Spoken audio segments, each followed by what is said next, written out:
The thing about slow love is that it sneaks up on you. One minute, you're two people walking side by side after class. The next minute, you're not sure where he ends and you begin. For weeks, everything felt perfect, or as perfect as two university students juggling pressure, dreams, and love. They didn't label it yet. They didn't need to.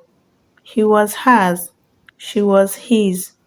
In the spaces between lectures, in quiet glances, in the way they shared silence without awkwardness. But peace has a funny way of inviting chaos.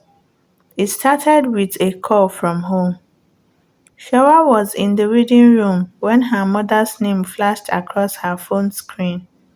She stepped outside, already bracing for what might come. Her younger brother has been suspended again. Her dad's blood pressure was rising. Money was tight. Her mother's voice, although loving, carried that unspoken weight. You are our hope. Don't lose focus.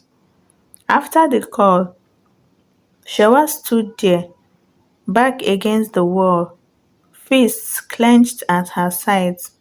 She felt like she was suffocating under expectations she didn't ask for. And when Folarin called that night, her voice was colder than usual. I'm tired, Fola. I don't want to talk right now. He paused. Okay, do you want me to bring you food? I said I'm fine.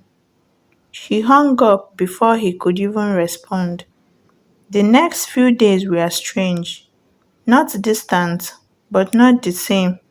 She stopped showing up for library sessions. She replied his messages with one-liners. She smiled, but not with her eyes. Folarin noticed, but he didn't push her. He gave her space. He sent her notes from lectures she missed until one afternoon, as they passed each other outside the law auditorium. She walked past him without saying a word, and that was the moment he broke. He turned back and called her name, Shewa. She stopped slowly, turned around, arms folded. Are we okay? He asked. She didn't respond immediately. She just stared at him like he had asked a question she didn't want to answer. I don't know, she said finally.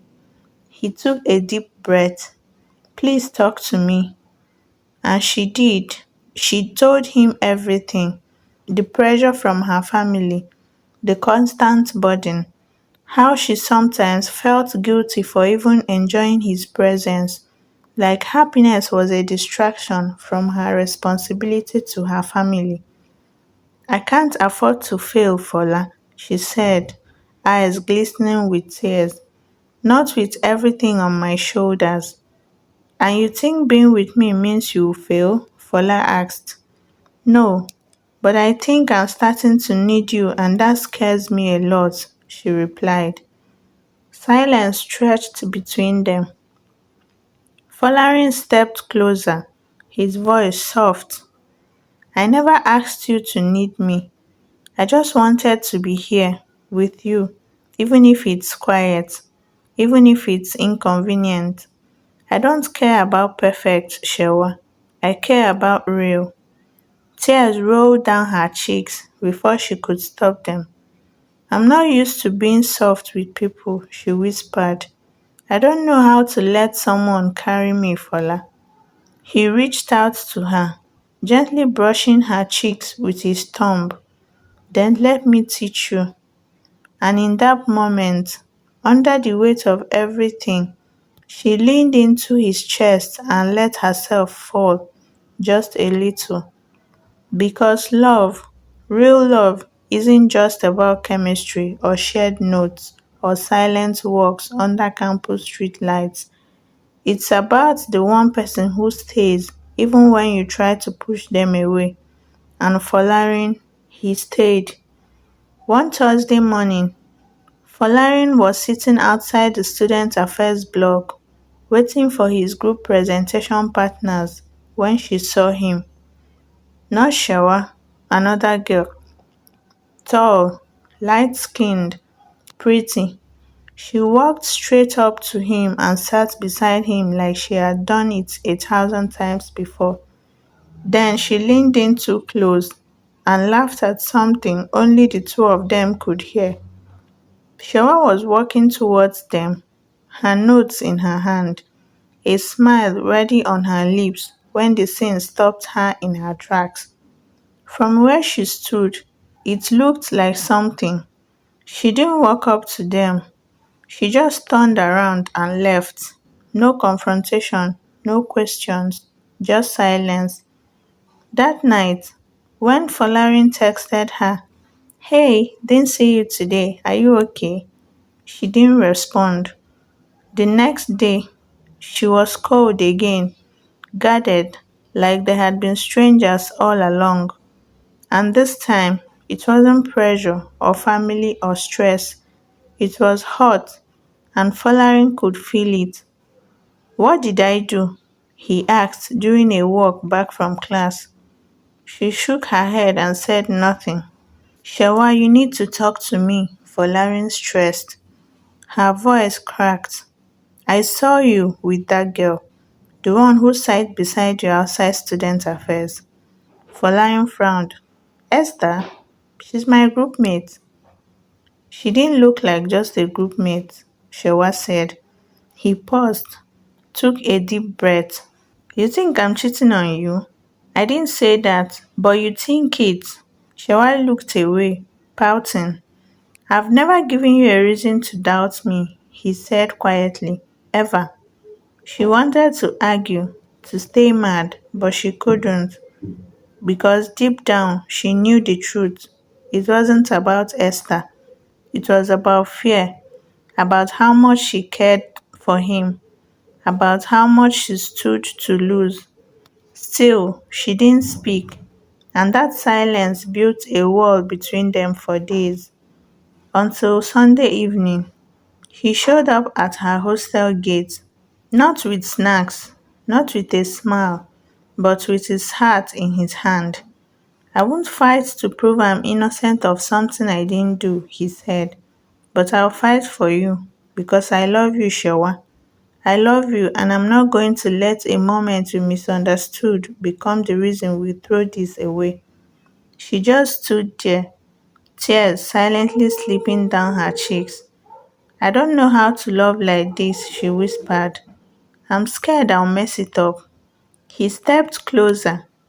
"Then mess it up with me. We'll learn together," he said.